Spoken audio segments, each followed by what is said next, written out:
Okay, good evening. Today I thought I'd have a quick flip through of the Impetus Baroque rules.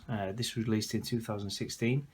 It covers Europe at war, 1550 to 1700, and it's kind of like an expansion to the ancient rules, the ancient Impetus rules, written by the same author. However, though, it is a standalone rule set, and it is slightly different. There's quite a few key differences in it. And I'm hoping that when Impetus 2 is released, it'll follow the same sort of structure, because it's quite an improved set over Impetus. Like all the Daddy and Piombo rulebooks, it's spiral bound, really nicely produced, nice glossy thick paper. I'll show you the rear there. Yeah, it's a really nice book. It's nice and flat on your table. I do like the spiral bound type rule books. Okay, look inside then. You've got a bit of an advertisement there, all the different rule sets that they produce, and then a title page there. Baroque. I hope I'm pronouncing that right. Baroque. Baroque. That's how I pronounce it. Anyway, right, inside cover then. So we've got the index, like a contents page basically, but it's telling you all the different rule points, and so you can look it up at a glance. It's quite useful. It goes on to some designer's notes. I always like to see designer notes in there, so it gives you an insight into what they're thinking, what the author's thinking, and why he's written things the way he's written them, which I find quite useful. Anyway, so there's some designer's notes there, and a bit more on the other page. Again, some nice artwork in there as well. Not artwork, but photography there with,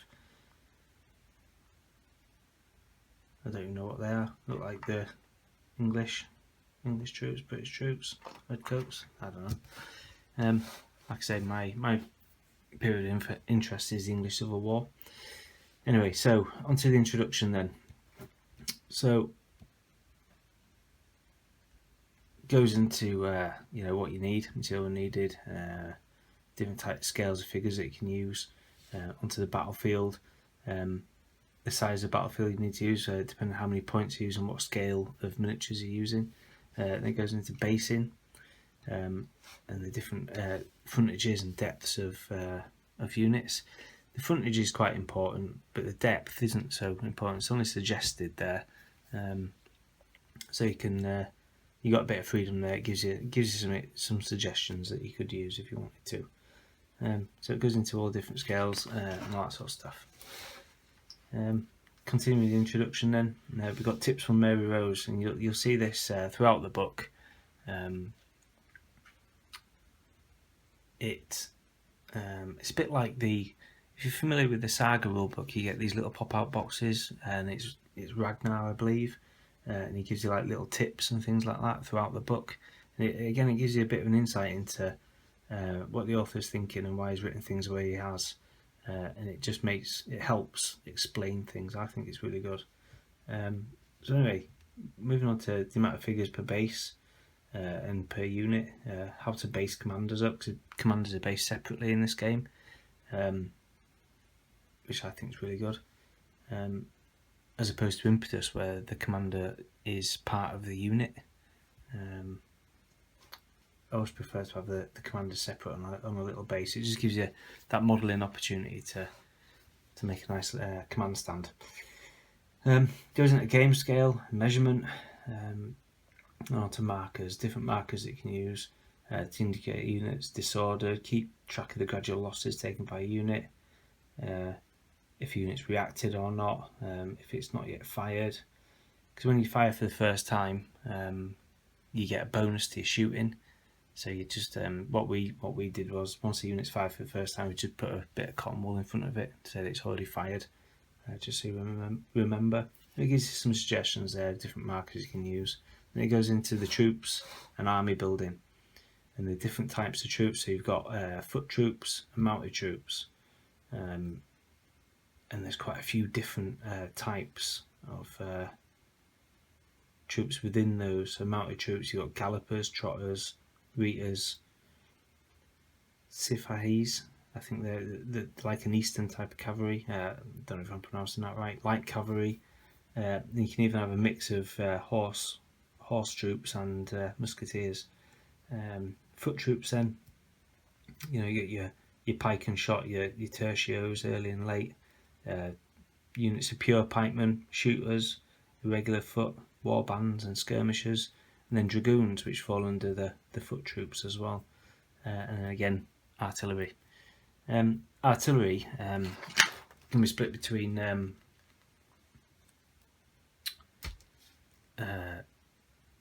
like field artillery and howitzers, and then it can be light, medium or heavy. So just going through all the units there, it's all really well explained. Massed units, so you can some units can be deployed in depth, and it goes into the discipline. You have 3 discipline levels: level A, B and C. So level A are like well drilled, well motivated troops. Level B like your standard kind of trained troops, and then level C are your less well disciplined or less well motivated troops like levies or like conscript type troops. And then it goes into the discipline test. It's used for various things. Onto the unit status, so you got fresh, exhausted, troops that are withdrawn, routed. They can also be disordered, and things like that. So there's quite a lot to it. Don't want to make it sound complicated because it really isn't, but there's quite a lot of depth and there's quite a lot of detail in there. So you've got fresh and exhausted units, and units that withdraw. So if one of your units is getting battered and you don't want to lose it, you can just withdraw it. So if you're fighting a campaign or something, you could save some of your troops, and it gives you well, not an advantage, but less of a disadvantage. If you withdraw them before they get destroyed, you yield less victory points to your opponent during the game. So it's just units that have fallen back to the rear instead of being wiped out or routed. Goes into routed units, units that fall into disorder, and then on to commanders. And again, tips from heroes and when to withdraw units from the battlefield. And it gives you a little tactical tip there. So basically what I just said, if your units are getting battered, then you can withdraw them. Onto commanders then, and the command structure. So each contingent in your army is going to be led by a commander, and then your overall army will have a command structure. Whether it's good, average or poor, will affect the command range, or the range of the command that the commander has to to command his troops. So you find that if you've got a command structure that's poor, your troops will have to be quite close together to stay in command. But if it's a good one, a good command structure, you troops can spread out a bit more, and you've got a bit more leeway with your commanders. Goes into the quality of commanders: charismatic leaders, expert leaders, reliable and poor leaders, an incompetent leader.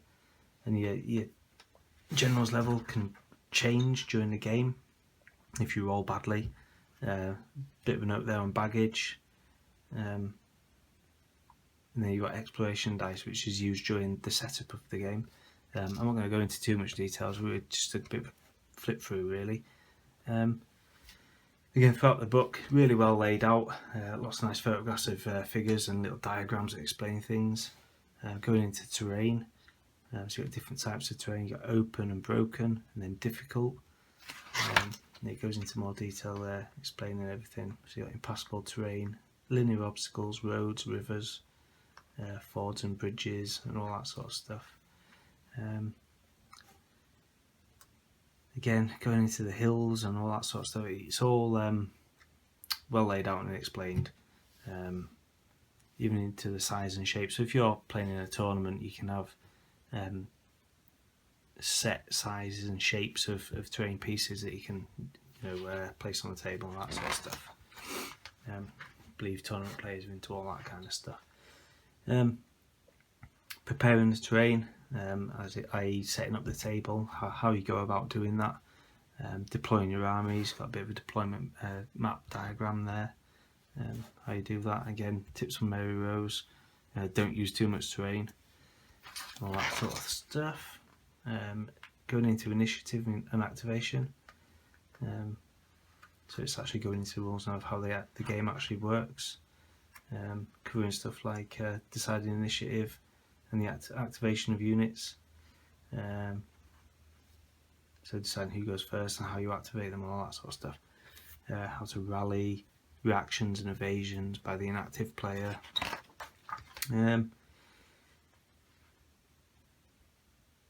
You got a list there of your possible actions and then your possible reactions for the non-active player there. It's all quite well laid out. Going into movement. Now movement is quite restrictive in this game. I think historically these big pike and shot units would have been quite difficult to manoeuvre and keep in order. So it is quite realistic, but it is quite restrictive, and it can be quite frustrating. Sometimes we found it frustrating, but we didn't really, when we played it, we didn't play it enough really to fully grasp how it worked. So it did, sometimes it got a bit picky and it was almost like you're micromanaging every millimetre and things were wheeling, and it all got a bit awkward. But that was our inexperience really. It's not a fault of the rules. It's not even very complicated. It's just because we didn't play it enough. We only played it 2 or 3 times, I think. When we did play it, we always tried to put on a massive game, so it wasn't the best idea. More stuff about movement, more movement rules, more movement, loads of movement rules. Yeah, so there's quite a lot to the actual manoeuvring your units and your army about. There's quite a lot of detail in there of how to do it. Which is kind of off-putting. It's the one thing about Impetus and this Baroque which is slightly off-putting. Just the amount of micromanaging you have to do when you're moving your units about. But I think with the experience, if we gave it another try and a bit more experience with it, I think it'd be alright. Yeah. On to firing then. Different types of weapons. You got a firing table here, your muskets and everything else, or your cannons and howitzers and all that sort of stuff. It gives you your ranges, and all your ranges are given in base units. So a base unit is half the measurement of the frontage of a unit. So my units are 12 centimeters. Is the frontage of a unit. So the base unit for me would be 6 centimeters. So a musket has got a range of 2 base units. So that's 12 centimeters basically. Yeah. So what that allows is, if your collection's based a certain way, you can just still use it. So long as both armies are based the same, you just use half of the frontage of the units, if that makes sense. So firing, shooting modifiers, unit that moves and shoots, disordered unit shooting. It goes into all that sort of stuff, and it goes into the cohesion test. It's the same as Impetus. Pretty straightforward. Takes a little bit to get your head around it, but once you've got it, you think, oh, actually it makes sense. Just got to read it carefully. Best way to do it, I think, is just to set up a couple of units and just do it, and then it makes sense. More stuff about firing, opportunity firing, defensive fire, point blank pistols, shooting through light cavalry, skirmishers and artillery. Quite a lot of detail in there. And it goes into melee. So we're talking about your pusher pike and stuff like that. Fighting in melee, your impetus bonus, and all that good stuff in there, like your retreat tables and your pursuit tables. More melee. Loads of examples, really complicated melees that could happen, such as these ones here. So you got more than one unit involved, and how you work it all out. What happens to artillery in melee? Probably just get killed, to be honest. Units defending linear obstacles and all that sort of stuff. Then you've got special characteristics, so you can boost the units up within the army list. So some stuff could have, some units could have iron officers, well-trained shooters, master gunner, only for artillery, motivated fighters, a feared unit. They could be recruits. and each one of these has got a little special rule that you can add to the units. Demotivated troops, hardened units, etc. There's quite a lot of stuff in there. You got weapons and doctrines as well. So you could have regimental artillery. You could have lances, cuirasses, salvo. So units with this characteristic can fire and charge within the same activation. Just little things like that. And then you got your roll of destiny, which is an optional rule, which basically just gives you a re-roll. So if you really badly fluff a dice roll that's important, then you can use a roll of destiny to re-roll it. But you have to buy those as part of your army building. Going on to victory conditions, the army breakpoint and the command breakpoint. So you have certain amount of commands that make up an army. So a command could break, which could then cause your army to break. And it goes into some army lists there. So you got your German Catholics, your 30-Year War Swedish, English Civil War Royalists and Parliamentarians. What else we got there? Ottoman Turks and later Imperialists and later Polish. And you got a Polish winged hussar there, which is pretty cool. Yeah. Then going on to some quick reference sheets at the back. There we are. That's it. Pretty straightforward, really. Just needs a bit of careful reading and a bit of experience playing it. I think it'd be a really good game. Like I say, we didn't give up on it, but because of the not complicated but detailed, I'd say, movement rules, and it was quite restrictive because we're used to playing like things like Black Powder and Hail Caesar where you can just move stuff. There was a lot of wheeling and a lot of, you couldn't line the units up how you wanted them, and they all got out of shape and everything was disordered. Whether we were playing it wrong, I'm not sure. But that's what kind of almost put us off it. But we got distracted with other shiny things anyway. That's probably more of a reason why we stopped playing it.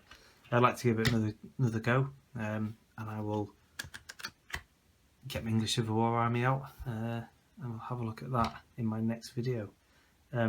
Sorry for rambling on.